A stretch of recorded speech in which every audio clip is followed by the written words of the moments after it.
Bu məsələlərin axırında ibrət aldığınız nə oldu? Nələri öyrəndiniz bu prosesin sonunda? Valla mən oradan ibrət aldığım, mən nə eləmişdimsə, hesab edirəm ki, düz elədim və bunu yenə deyirəm ki, prokurorluqda hamı bilir ki, haqsızlıq mənə qarşı oldu. Bir məsələ oldu ki, sadəcə dostumu, düşmənimi daha yaxından tanıdım. Mən hətta belə deyim ki, ən yaxın iş yoldaşlarım, bildiyim adamlar gördüm ki, necə riyakarcasına bu məsələdə hərəkətlər elədilər. Bilirsiniz, var qorxmaq, var yaltaqlanmaq. Bunların arasında fərq bilirsiniz nədir?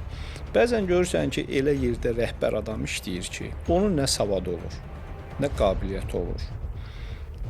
Amma ətrafında yaltaqlar olur. Yəni onun gördüyü işə hamı yalandan bəhbəh deyir. Və bu adamın özünün savadı, qabiliyyəti olmadığına görə o cür yaltaqları sevir və hesab eləyir ki, bu hər şeydə düzdür və hər şeydə haqlıdır.